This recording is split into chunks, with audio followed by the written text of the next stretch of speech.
very interesting little niche. I have financed 7,000 gastric bypass surgeries, maybe 8,000 now. Wow. Okay, in the last 7 years, 8 years. This is complete. Doesn't have anything to do with land, but it has to do with what's a bar. What makes a good bar and a bad bar. Yeah.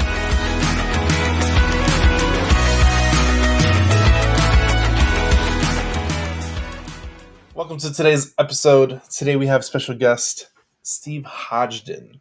What part of the country are you from, Steve? I'm in the San Francisco area right now. I live north of San Francisco in beautiful Marin County. Awesome. I'm originally from New Jersey. Originally from New Jersey. How long did you live in New Jersey for? I left when I was 20. Oh yeah, never went back. Yeah. Only to visit. I was there. I was there last week. I know, but only to visit. Yeah. I think once you live in California, it's hard to go anywhere else to live. Yeah, yeah, it happens. California kind of ruins a lot of other things everywhere else.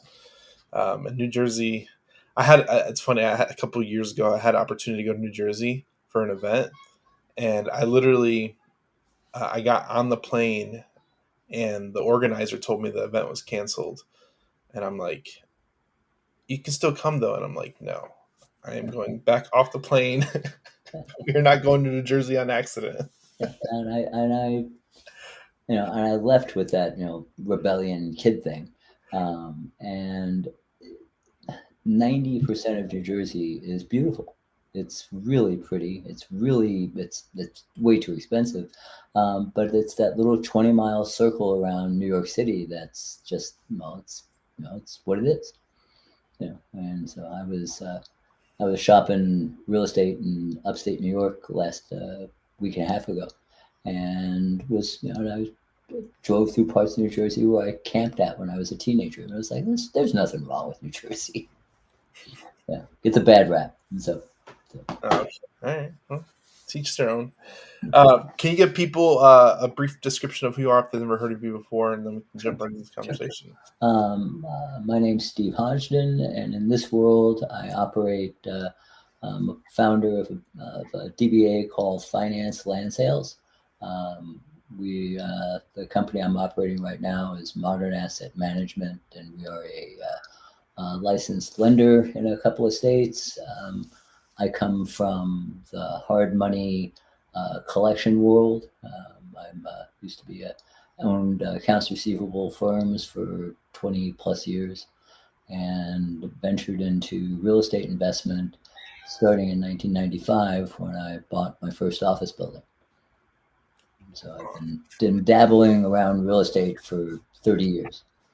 Done fix and flips, ground up construction, lots of financing, second mortgages, on and on and on and on, and wound up coming into land 5 years ago, something like that, as I was pivoting my little business, and we were considering going full tilt into used car financing, and land was just really starting to take off then. And we figured that land was an appreciating asset, and a 10-year-old Honda was a depreciating asset. So we decided to lean into land. So. Okay, awesome. I'm excited. I'm excited about this conversation. I have some questions about your experiences in credit and kind of why we're jumping into land in general as a whole, anyway. But were you doing a private credit, or is this like credit card credit, or what type of? So again, all this what's left of my hair that's gray. I've done everything over the years. I've bought an awful lot of delinquent paper, credit cards, second mortgages, all that kind of stuff. I collected medical and government accounts, and my lending experience started in credit card and retail, and I developed a niche in subprime. So basically, my whole career has been where the banks don't play is where I've been. So that's the great, all the gray hairs then. Yeah. I'm not afraid of somebody with a 50 FICO, and there's and stuff, and stuff. I have a lot of questions about this subprime credit borrower. So you've dealt a lot with 550 credit scores. Like, what's the a lot of people are scared of, like, 600 plus credit scores and all these people that have good income paying jobs. Why I know your experience tells that, but why go into something that other people don't? And what's your recourse? And it really is under understanding the asset type and what you can actually collect on. Is that really your basis of that? uh your understanding that risk? Yeah. So credit score is shorthand. It doesn't tell everything. It is an indicator. Oops. I Well, didn't maybe turn off my phone. this is an interesting Yeah. conversation. All right. So, um, that's a guy in a charity I'm trying to start. So the so credit score is an indicator. There's other ways. So for an example, we finance a lot of properties. A lot. We finance properties in the Southeast. Mhm. The rural Southeast. We're selling vacant land, in Tennessee, and and Western South Carolina, and places that are not robust economies. Right? And so you'll have a borrower there who will have a 500 FICO because when they were 18, Citibank said, "Here, have a free $500 credit card." And they took that $500 credit card and they went and spent and bought $500 worth of stuff, maybe more. And then the bank said, "Pay us back." And they said, "Pay us back?" Right? So they started out in the hole. Because they started out in the hole and they're in a lower socioeconomic group, which is a nice way to say some things, they didn't get an opportunity to fix their credit. Mm. Right? Nobody will touch them. Right? I have financed. We have a very interesting little niche. I have financed 7,000 gastric bypass surgeries, maybe 8,000 now. Wow. Okay, in the last 7 years, 8 years. This is complete. Doesn't have anything to do with land, but it has to do with what makes a good borrower and a bad borrower. Yeah. If you need a gastric bypass, you are probably not a great employee. You're probably sick a lot. Your expenses, everything's out of control, right? But when you have that surgery and a year later you're 100 pounds lighter, you're a better employee, you've got a better job, you're making more money, you're not eating at McDonald's 4 times a day, and your life has turned around. And you're deeply appreciative of the surgeon. So a much higher percentage of those people pay those bills than their credit score says. Mm. All right. I'll extrapolate that a little bit to land.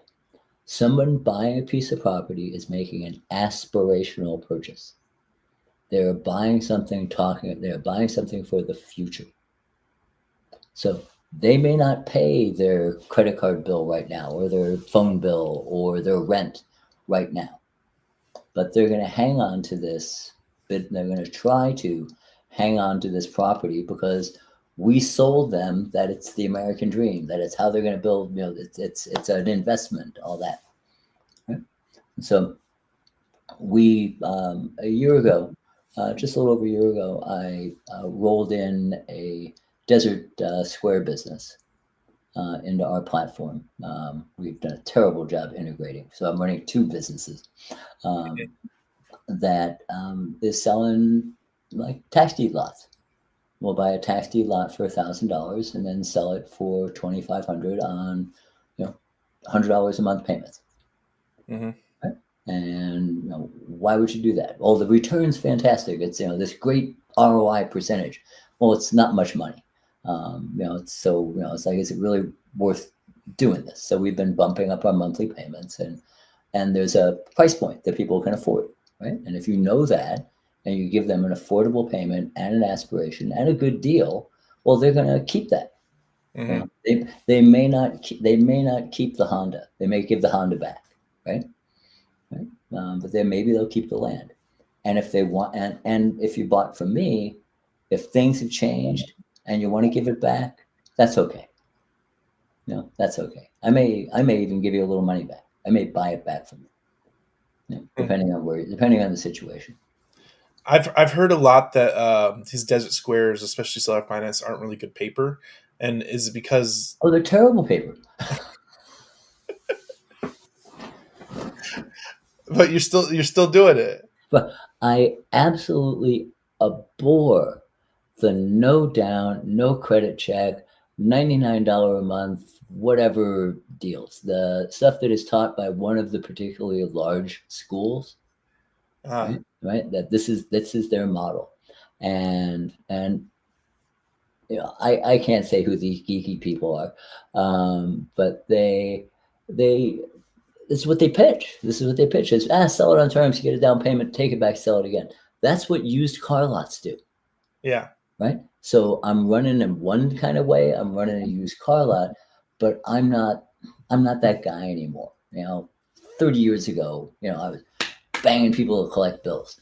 And 40 years ago, 30 years ago, I changed, and life got better for everybody who owed me money, um, because I work with people, and if I sold you something for $199 a month, and you're bouncing checks, then I'm gonna say, well, what can you afford?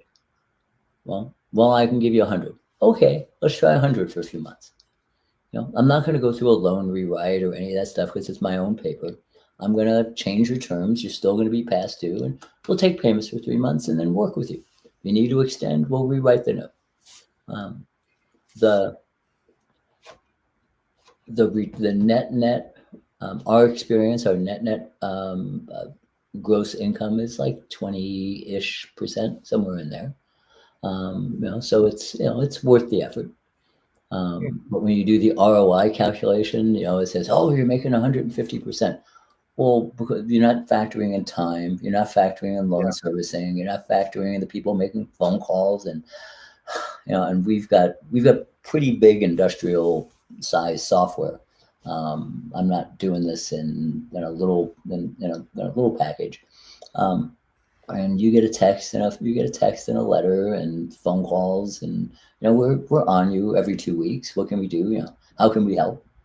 But it is not a land investment business. You're building a subprime book, you and it's you go on a payday loan store. You know, that's you're in Southern California, right? Yeah. Every 2 blocks there's somebody looking to do check cashing or payday loans or title loans, right? Yeah. How do those people stay in business? Well, I did that for a bit too. You're when you can charge somebody 150% interest, you can take a lot of losses, Hmm. right? I think it's interesting.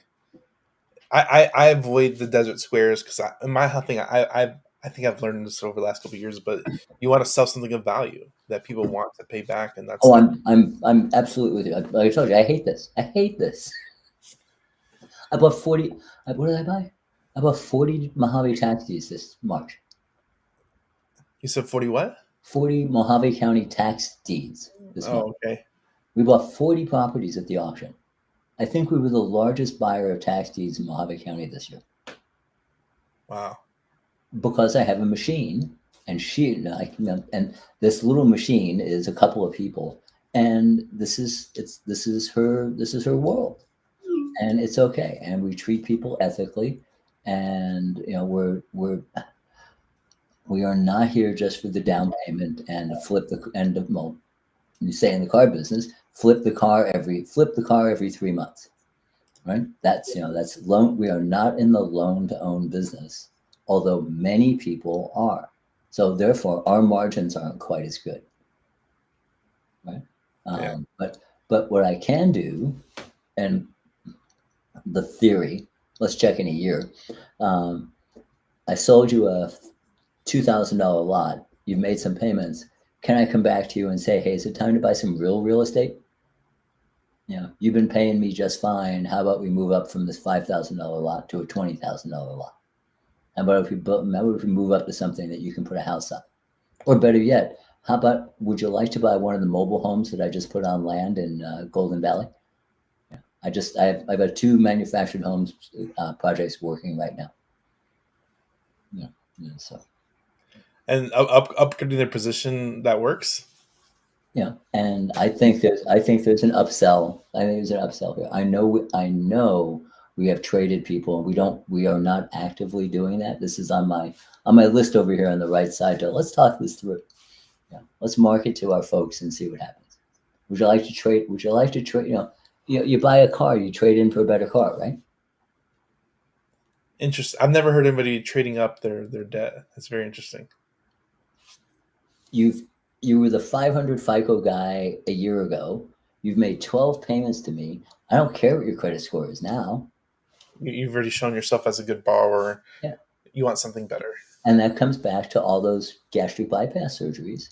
I mean, we have tons of people that just walk away, right? But the percentage is way better than their credit score.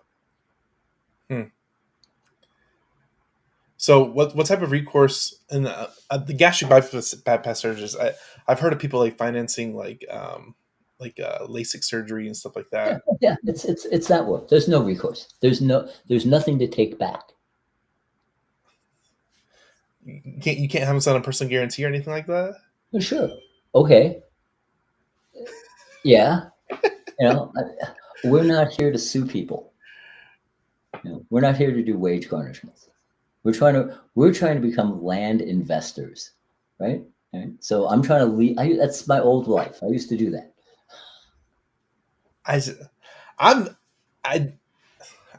You're not running a nonprofit though, so how do you balance that?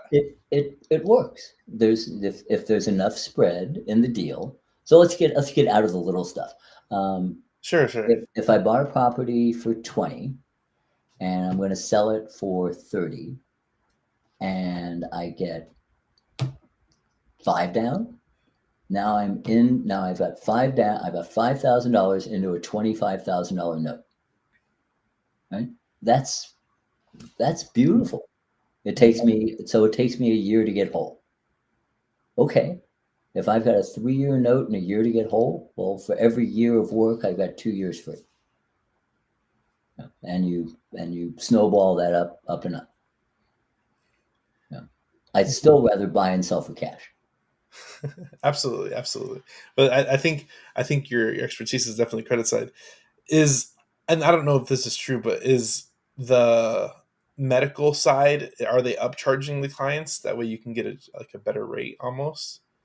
That way you can get. I don't know how that works. I've never. It's intriguing to me. I've never heard the side. All kinds of things are in there. It's the same. So I'm going to try to keep trying to keep us in what's currently going on land. Is you'll see people posting $299 a month for whatever months that adds up to $10,000, or cash discount today $6,500. Mm-hmm. Right, so 10,000 over time or 6,500, and they tell you the 10,000 is at 0 interest. Right, that really should be disclosed as an interest rate, because it is, right? But yeah. But because I say cash discount, then it's okay. But if I say, and I'm sorry, I'm going to get esoteric and get into fair debt collection and equal credit opportunity laws, and we don't want to do that. People in this business are misstating their structures. Uh-huh. You have to say discount. Simple as that. Say cash discount, and then you can, or terms, cash or terms, and you can do your 0 interest stuff if you want. Doesn't excite me. What's the incentive? What's the incentive for somebody to pay off early if there's no interest? True, because it all goes to pay down. It all goes to principal. So if I give you a 1 year same as cash deal, then I'll rebate, and I'll rebate down and forgive the back end of the loan. then everybody wins. So what's a good structure? Because I've done a lot of seller financing. I still do it. What's the right way to do it if they're still seller financing some land? Hmm. Because I've heard of the no interest rate thing, and you're 100% right. They should disclose the interest rate because they are paying for it in some way, shape, or form. Mhm. Mhm. But what's the correct way to kind of structure that? Okay. So um, let's pretend we did the whole "I'm not a lawyer" disclaimer. Oh yeah, Um, yeah, yeah, yeah, absolutely. okay. Don't hide anything. Can you give an example? Can you give an example of the correct way? Okay. So the correct way you should say is you should say the number of months, the interest rate, the amount financed, the total amount paid, and the monthly payments. Right. Yeah. There's five things in what's called the TILA, Truth in Lending box. Right. So you should. So magically, the interest rate box goes away. Hmm. But the total of payments should be there, right? So you say it's $5,000 today or $6,000 over time. So that you're telling the consumer there's $1,000 extra here, right? And that's okay. That's okay. But what we've done is we'll say it's $5,000 today, $6,000 over payments, and I'll come back to you and say, if you can pay this off inside a year or 6 months, typically, you can pay this off in 6 months. We'll go back to the 5,000. Hmm. Because Right? you're still realizing that gain a lot quicker Right. But anyway. I don't do that until after the transaction is done because I want to come back and give you something. Right? I want you to prove you're one of the good guys, and then I want to help you. I want to save you $500, and I want to put my money back to work faster. No, that's good. Right? I like that. I like that because it gives you a way you're almost like overperforming a performing note. Mhm. Yeah, that's right. That's exactly right. That's good. I like And that. when you run your numbers, you do your aggregated internal rate of return, kicking in a couple of things like that once in a while, yay, right? It offsets the person who's slow and you need to give them a lower payment so that they can get through whatever troubles they're getting through. Mm, The adage in houses is the um, the inside of the house always looks like the mortgage payments, mm. right? I like. Okay, let's talk about this. So everybody, I know a lot of people that do a lot of seller financing with houses and land, but they don't actually talk about that part of that is the depreciation side of it, the inside of the house, repairs, update, upkeep, the roof. A lot of people miss that, and they still think houses are a better investment for notes. Well, if they've been depending on how the note's structured, if they've been taking a depreciation on that property, why did the government give you a depreciation allowance? Why did they do that? So that you have some money to fix it up, Yeah, right? They yeah. didn't just magically give you money. Right? But yes, particularly new note investors, small note investors, think this $100,000 house is going to continue to be $100,000 house. Um, the argument for land is dirt's dirt. It's not going to change generally. Generally, it's not going Generally, to yeah. change. And I have had a handful of people in conversations say straight up in little RIA meetings, well, land always goes up. You know, I, I don't know. In 2007 or 8, 9, you could buy New Mexico desert squares for $100, right? You know, there's a whole bunch of California east of you that was practically free, at one point. And land has had a remarkable inflation over the last several years, Yeah, right? that's for sure. Not appreciation, inflation, right? And it's made a lot of us think we were really smart, That's for sure. right? Especially all you young guys, right? All nobody, I, yeah, I had some horror stories going through the crash. I mean, I bought a vacation rental business in Palm Springs and watched 2/3 of the inventory either get short sold or foreclosed. And that just I had, and I didn't understand that I was in the biggest buying opportunity of my life. I had no idea. I was just thinking the world was coming to an end. I didn't know that $200,000 condo in Palm Springs that I could have bought for 75,000 would now be worth 400,000, right, in a decade, right? In 15 years. So it's, things are weird. Something's going to happen, right? I think it's kind of happening. I think things, I stay away from the news as much as I can, but it's, I'm talking to you from the downstairs family room in a house in Northern California that has a Zestimate of $1.2 million. This is a $500,000 house. Because that's what it was 10 years ago. But Zillow says it's $1 million. And what's the anecdote about the Zestimate? It's not. It's an opinion of price and not what people are willing to pay for it or what the bank is willing to finance. And Zillow was for a long time offering to buy your house for the Zestimate. They don't do that anymore. No, they don't. No, they don't.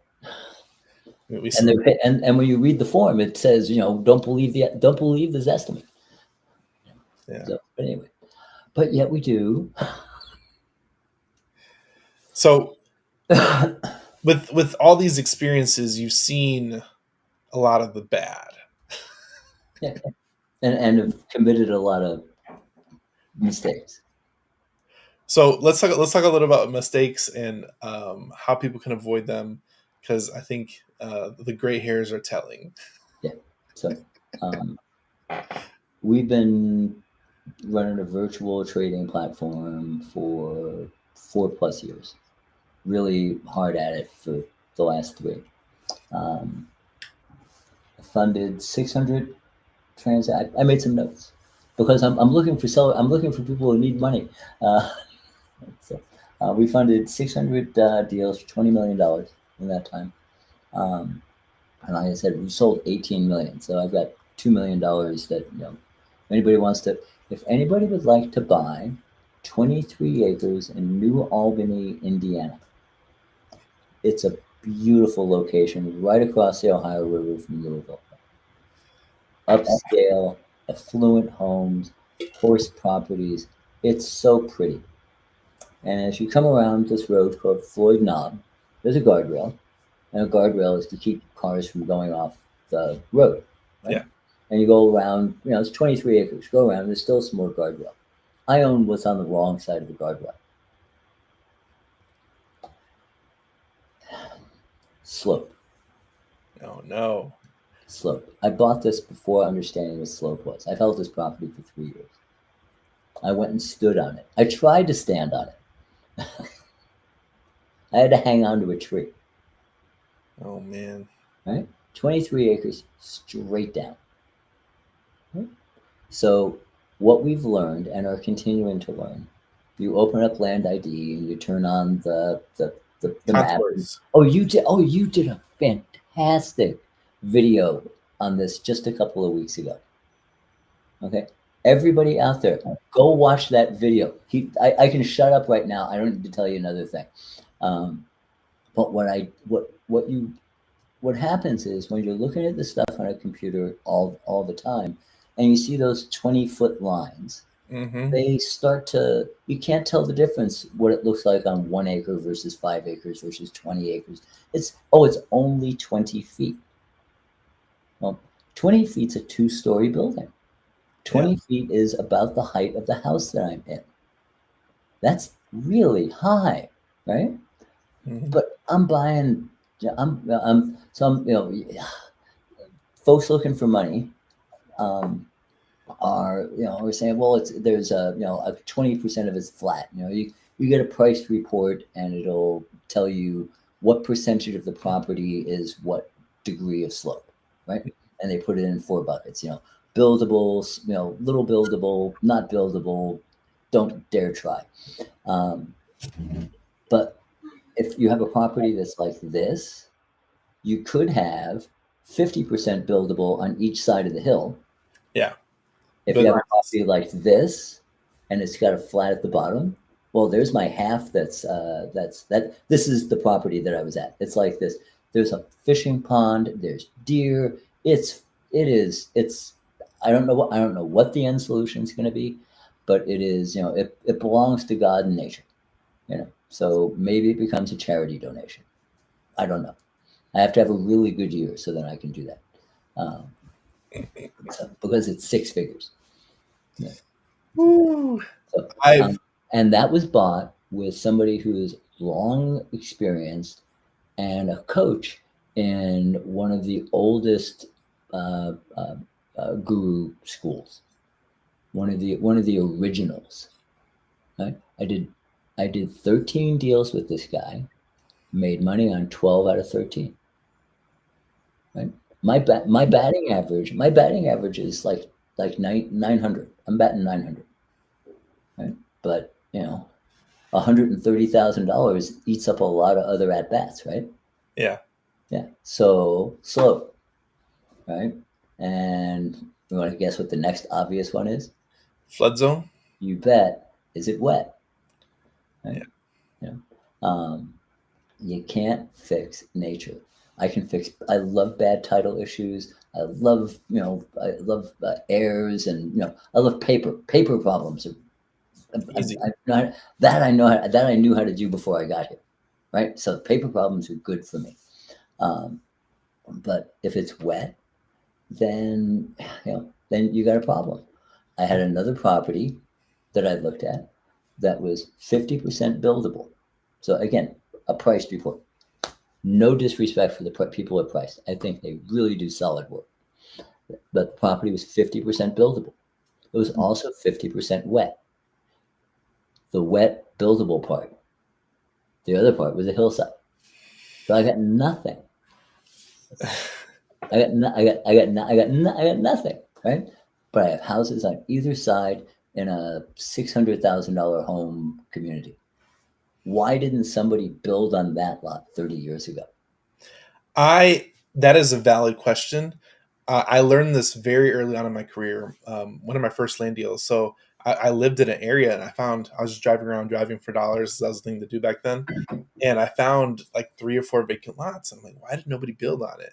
So I found the seller. I contracted it and everything, and there was a creek running right through the property, and that's why he didn't build on it. Mhm. He couldn't give those away. Yeah, yeah. No, until you find somebody like me. Um, but again, there's been this. I don't know if the number of people doing this have tripled since I started 4 years ago. I'm It sure. feels like it. Yeah, I'm sure. It feels like it. And so the party's not over, but the market is perfecting. Margins are getting tighter. Sellers are we now again when you have 600 recorded transactions, you get a lot of offers, right? We get junk mail like crazy, right? Right? And I mean stacks and stacks. Um, and they're letters produced by Rocket Mail, and some of them is like, oh, that's the Land Academy forum, oh, that's the Land Investors Online forum, and you can tell what schools they're coming from because it's the same. You get the same letter 5 times, right? And somebody may pay up and put a color logo in one. Um, yeah, I, but I've got somebody making cold calls right now. We're calling a tax deed list or a tax delinquent list, but I'm looking for a specific size and shape property. I'm looking for boring squares with good road access, all the what does Land Academy teach? They teach their 6 A's, access, all these their rules that they teach. They're all absolutely valid. You know, I look for me, and I look for me. Give me an old couple who's owned a property for a long time, and I want to know what they planned on doing, and then why didn't that work? And then would you like to see that happen? Would you like to see that happen? So, so we're like I said, I started a couple mobile home projects. I have to stop saying it. They're beautiful houses, 1,600 square foot manufactured homes. Cavco, which is like a Clayton Mm-hmm. upgraded fits and finishes, double insulated. These are in Arizona, double insulated, double eaves. Just we would all be happy there, right? Because I think I think we know Californians are continuing to migrate to Arizona to get away from taxes and cash out their house. Yeah. So They could be California rich in Arizona. that's right. And these are near Kingman, and there's nothing wrong with the town of Kingman. Kingman's boring, got a big hospital. That's what us old folks want. I just want to know if is there a park to walk my dog, and is there a hospital where I fall down? Nearby. Yeah, I've had three mini strokes. I've had 3 TIAs. Oh my goodness. Yeah, I've been on the floor. I've been on the ground. That's weird. Yeah, I'm a stage 4 cancer survivor. I mean, something's gonna get me. I mean, people ask me. I say I'm a cockroach. You can't kill me. I'm not going to comment on this. I'm going to keep it moving. Yeah. So anyway, but, So, what else do I want to talk about? I want to talk about joint ventures. Where'd you go? I'm right here. I'm here. What did I do? I touched my screen. You did Go something. away. Oh, there you are. Oh, I put my keyboard. I put my pad of paper on the. See, I'm old. I still use paper. So, the so there's lots of folks offering joint ventures. Mm-hmm. I was late getting on the call because I was talking to somebody that I had turned down, somebody that was new. He had a property for $90,000. He wanted $90,000. He had a realtor told him that he could sell it for 150, or no, 150 to 175, and he could sell it fast. And that's what a realtor is supposed to tell you, right? Mm-hmm. And I happened last week to be driving through Chattanooga, right? And I went and looked. I was looking at mistakes that I'd made in Chattanooga, right? Mm-hmm. And I went and drove down this little dirt road and looked at this property. And while at the end of the dirt road were really, really nice houses on big flat lots, so your comps were it was absolutely, you're going to do a desktop evaluation. He said the right things. He said there'll be a $500,000 house there. I said, good. But when you are on the street, and you can do this with your little Google map, and you look around, and there's the junkyard across the way, there's 2 single wides, there's weeds all over creation. From in front of the house, you can't see more than 10 feet in, and then it's just a wall of trees, right? So the cost of clearing and engineering, and there's a little, while it will perk, it did perk. There's a little stream, and look like you can see if there's weeds and grass growing, that means there's water underneath, right? If there's trees, if there's just trees, there's no water. But if there's stuff, well, think about it. And I said, not only do I not like it because I've seen it, but I don't like it at the price point because it doesn't work for a builder. Mm-hmm. So if it was at the end of the street in the nice place, and the house was $500,000 on 11 acres, well, the builder needs to buy that lot for 50. Yeah. Right? He can't buy it for 150. Yeah. right? So now suddenly your buyer pool is cut in half. Nobody's going to do a spec build, and so like you're paying retail. And I said, please call me back in a year and tell me how it turned out. I'm You know, curious. yeah, I mean, as we've gone back and looked, we've gone back and looked at our denied deals, and looked at them 6 months later to see what happened, and more than half of them haven't traded. Right? So I'm not the only person turning stuff down, or they're buying it and it's not selling. Right? So but um, so we funded, I think, over 100, maybe it's like 100 different people, and the 80-20 rule applies. There's 20, 20, 30 of those 100 that really know what they're doing. Many of them have gone on to become funders and podcasters and school doers and all the stuff you guys do. you know, um, but um, it's still it's we offered we when I bought I bought collection agencies in 1989. I bought market share by discounting. Right? So I just offered lower prices to lower contingency prices to hospitals and stuff. Um, so I did the same thing when we came in here, and I offered 80-20 splits. So everything was 50-50. Yeah. Yeah. So I came in and offered 80-20, and I was full. I had all my money out and nothing flat. But So we do if it's a fast flip, you get 80%, and each month it goes up 10% until you get to 50-50. So you've got 4 month runway to get the better half of the deal. And overall, we've been at about a 2/3, 1/3 split, with 2/3 in the partner favor. And I thought 50-50 money was too expensive. Money only has so much value. Yeah. And I thought 50-50 was, but it depends on the product. If we're doing stuff that's going to take a long time, well, 50-50 is that my money's I can't use it. We're Parked.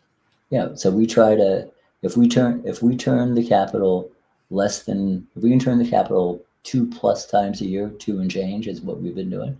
It's we're okay. Everybody's I'm not driving a Lamborghini like some of the other people I know.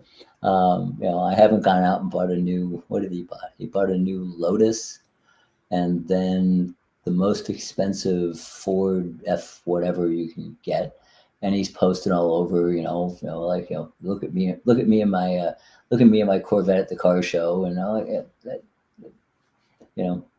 don't care. I got a 20-year-old Lexus in the driveway. I'm very happy. Gets me to the grocery store and back, and that's all that matters. Yeah. And to the hospital if I need it. And to the hospital. Yeah, I just need to get to the hospital.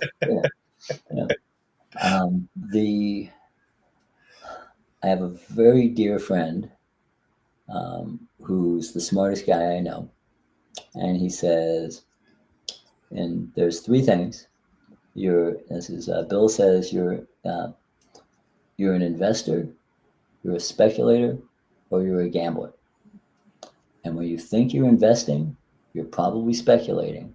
And when you think you're speculating, you're probably gambling. And then he says, and I'm a terrible gambler. Right? So we all say that we're land investors. We are absolutely land speculators. We are making a bet on a deal, and those are Las Vegas terms, right? Yeah. Right. So to say we're investing, the investor is the guy who buys something and says, I'm done now. Right. When are you going to sell? When I die. Yeah. Right. And I have a couple of houses that are that way, and I got some stuff that's that I'm not going to use. It's when I die. What have I borrowed against it? You know. Um, I used to keep a free and clear house in Florida, just to use for collateral. Realization. Yeah. Yeah, just cross collateralized loans with builder finance when we were doing house construction. Yeah. And house construction's fun. I feel like a lot of investors in general. I know we're using. I like the term speculator because I think 100% we are speculators and we do take L's, especially as land flippers because we're speculating on the price. I like that term. I'm gonna use that from you. But I see a lot of investors they transition over time like to more of a passive role versus active, and you are one of the few that have not done that. You still seem very active. You're active and passive, but you have like I've swung too far the other way. yeah, like I And think it's just it's weird to me. I'm trying to figure that out.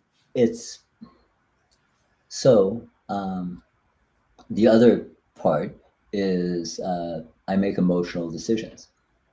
We all make emotional decisions. We don't make quantitative, measured decisions. We make emotional decisions. Um, some of us don't.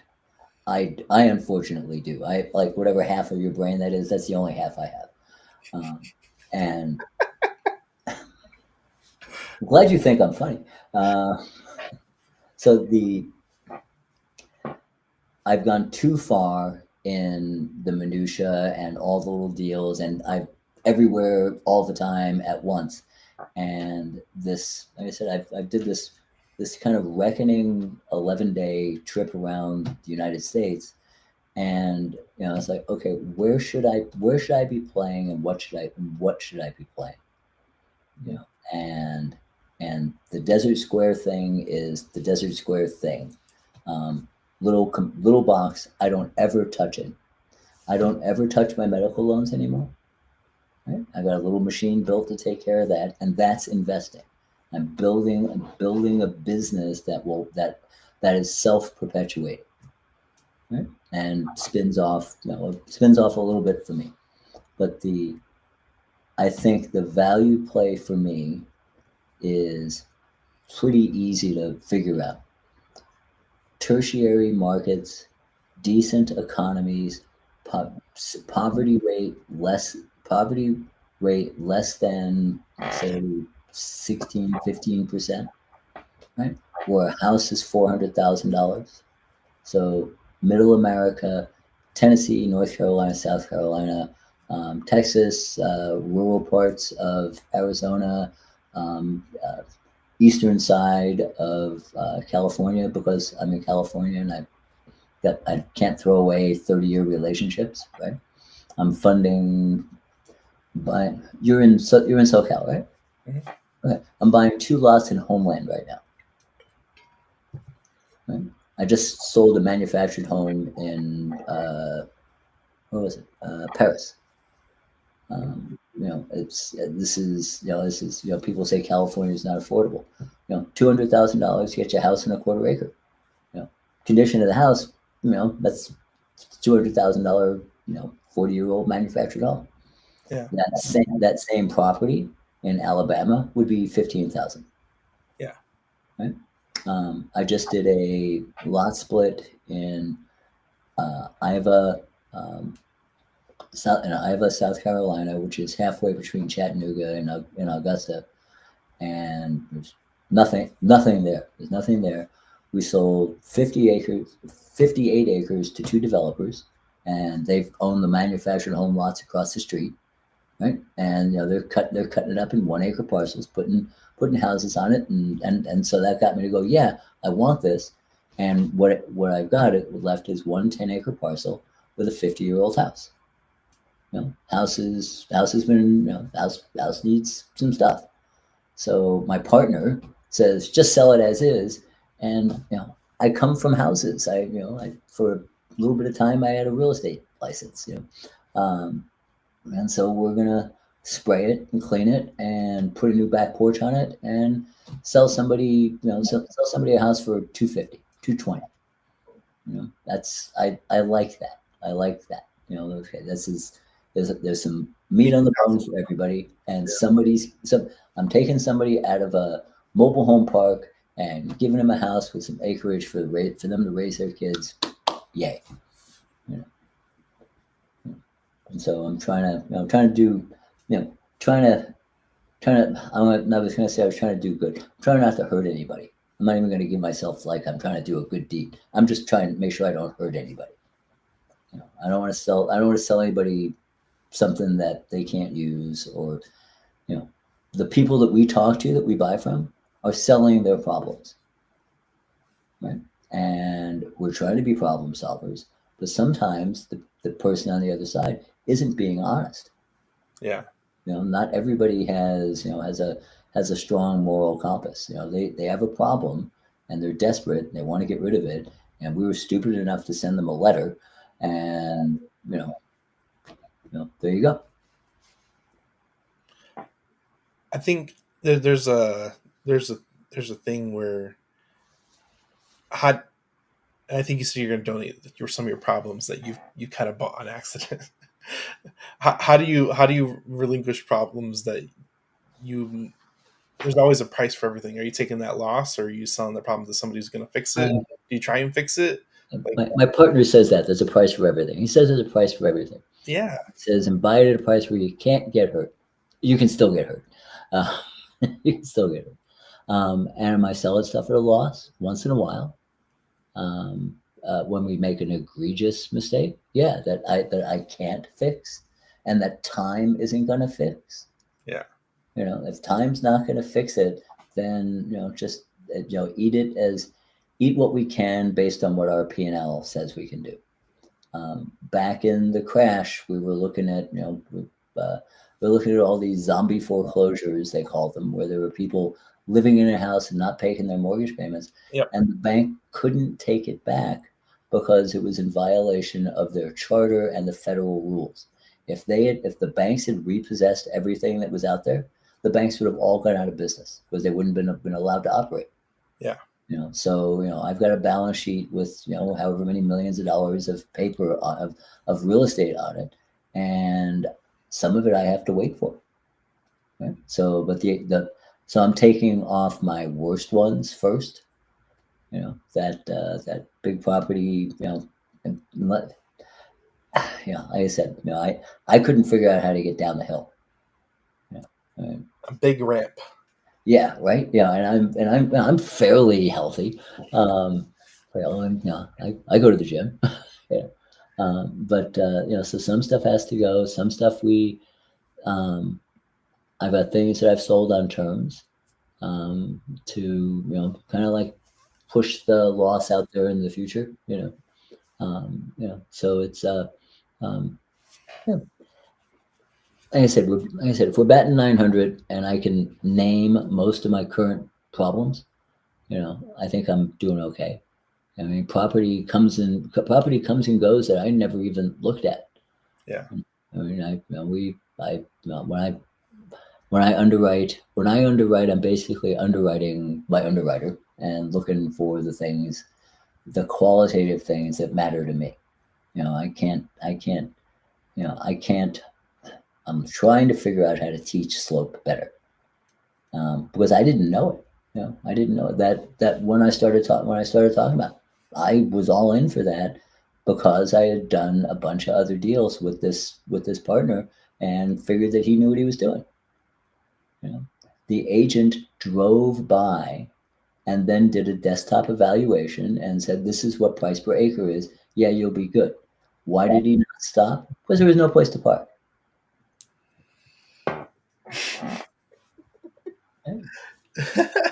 And this is a very successful, experienced whitetail agent. Right? I was in Buffalo the start of the 24th, 25th, and walked property with a guy that I'm shopping Western New York. If I have to pick one market, I'm shopping Western New York because of that guy. You know, I'm I he's he's he knows way more than I do, and he's got decades of experience, and he's and I yeah Paul Vaikunas. Yeah. And we bought, what did we bought? We bought a wet 13-acre, 17-acre. He sold that for 10,000 an acre. We bought 20-acre hayfield, cut it up as much as the city would allow, and it's going to be a double. We're going to double our money, and I'm going to go see if I can go let them have me cut it up a little bit more. But we cut 20 acres into 5 parcels, and I think maybe they'll let me cut the last piece. And I have a 13-acre piece, and so it's a square, it's a rectangle. I put 4 lots in the front, and then there's an L around it, with the intent of, well, I got this one end on the street, and I have another street access. Would you let me cut this big piece into 4 pieces? You know, Yeah. but it's and when we did that, like I said, even though I've got, what did we figure out? I figured out how many. I've got 130. Yeah, I have 100. Yeah, I have 139 properties in the desert right now. Right? And I'll tell you, I like trees. Yeah. So, I check in a year and see if I'm buying more trees than sand. I own a lot of rocks and sand right now. But every one of them, I understand, has reasonable access. Reasonable access is important. Yeah, and the 2 manufactured homes, I own 6 lots within a mile. So I'm trying to make a neighborhood. Yeah, at that rate, yeah. Yeah, You already have land. we're paying to pull power a quarter mile. $25 a foot, a quarter mile, right? And my partner Nick It's like is 30,000. is just like shaking his head, going, "What are you doing?" And we'll find out. It makes sense after the third one. That's right. That's exactly right. You got it. Then the last 3 are going to be Golden, and it's in Golden Valley. The last 3, but once I start, then and I get proof of concept, I sell 2. I can pay the neighbors more for their property than I could have today. Yeah, because you already did all the extra work that needed to get it more valuable anyway. Yeah. Or you can buy it cheaper at the same price, and now you have a value add because you bought it cheaper because you added that value by putting in the electrical. So yes, I'm in too many places doing too many things, and that meeting starts at 1:00. To say, we're too busy working in transactions to work on processes and making a better business. And so that's what we got to do now, because I'm doing clerical function stuff, and I'm the worst clerk in the company. So anyway.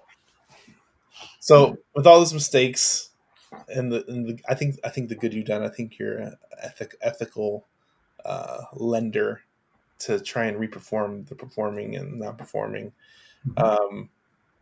What does legacy and how is all this stuff going to transition? So it's my partner will take over the business at any time I'm ready. And like I said, I'm 69, so it's really on my mind. But I'm way better at this than I am at golf. Yeah. Right. And one of our company questions was today more fun than golf? And so some days lately it has not been. So that's the thing we got to fix. I love doing deals. I love, obviously I love talking, and I like making wins. I love coaching. I just, I'm just, my partner is 36. I got a couple other teammates that I'm been working with. Like I said, we started I've started a cold caller who's a 10-year real estate veteran, and she's somebody that I funded a couple of flips and rentals for, and she's just a soldier. And so she said she wanted to try her hand at it, and so I'm getting to teach cold calling again. I mean, I was taught cold calling. Oh God, you know, um, yeah. But it's so I like being. It's most of my days. I don't have a job. I'm playing. Right. I mean, this is fun. This is you see folks sitting doing Sudoku or crossword puzzles. It's that part of my brain. So I'm much happier doing this than sitting. I'd be if I took this away, I'd be doing Rotary projects all the time. I've been a Rotarian for a long time. I'd be off in someplace in Africa giving people polio vaccines. And this is something that I actually know something about. So I might as well do that. Yeah. What's a quote that is yours, somebody else's that you resonate with? Wait, what's a quote? What? What is a quote that is yours or somebody else's that you resonate with? That we what with? I'm sorry. Resonate. You Oh, resonate. resonate. Well, the investing, speculating, gambling one. And would you sign the contract that you're handing someone else?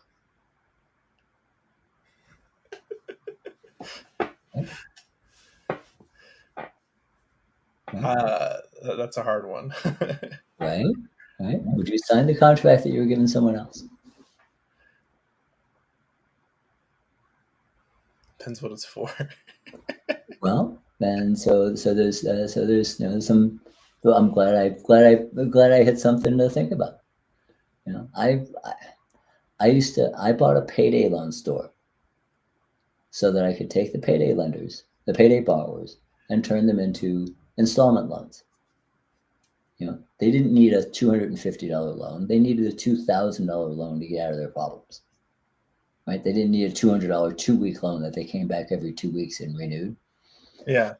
That was too far down the credit spectrum. Those are people that needed more help than I was able to give them. Right? Yeah. But I mean, I'm writing payday loans, and Saturday mornings I'm doing a finance class in the office. That was you get a you get a rebate on your check cashing fee if you come to the class to learn how to stop coming to my class. Stop coming to me. Every Thursday. Yeah, yeah. And and I've been doing I've been doing financial education for decades, and nobody listens. There's always more people more people show up next week too. Yeah, that's right. Yeah, but so playing in RIA groups and hanging out. Do I want to hang out with country club people or people in a RIA? I want to be in a RIA meeting. It's where the real people are at. Yeah, I want to be with my kind. Yeah. So. It's a very interesting perspective. I think your credit experience is it's unique. I've never heard anybody have that much unique experiences with subprime borrowers and what you're doing for them. That's pretty amazing. Well, and I had thought several times that I ought to take what I know, and it's now a web-based process that we use, and pivot it to do underwriting and land, and it just a few years ago I talked about it to some land geek folks, and it was like, nah, we're okay doing the repossessions, it's fine. And it's just like I said, what did I say? The tenant always looks like the property, right? Tenant always looks like the property. The inside of the house always looks like the mortgage. Looks like the mortgage payments, and so people buying a $1,000 Desert Square, they don't have much to lose. Yeah, that's for sure. Yeah.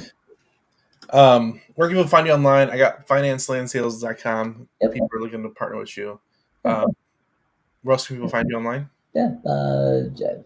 Nowhere.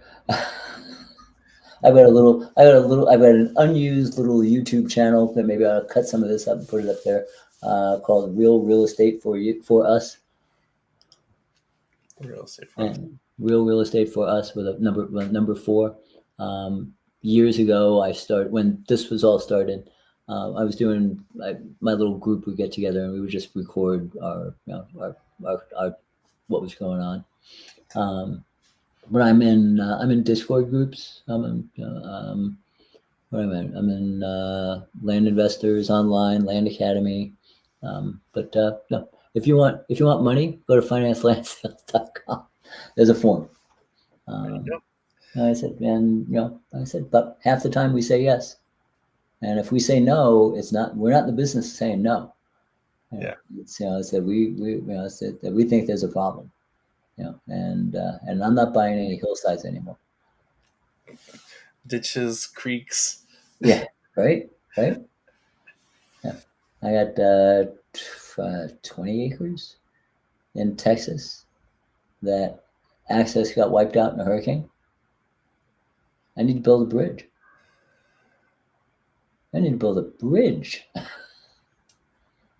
Bridges are expensive.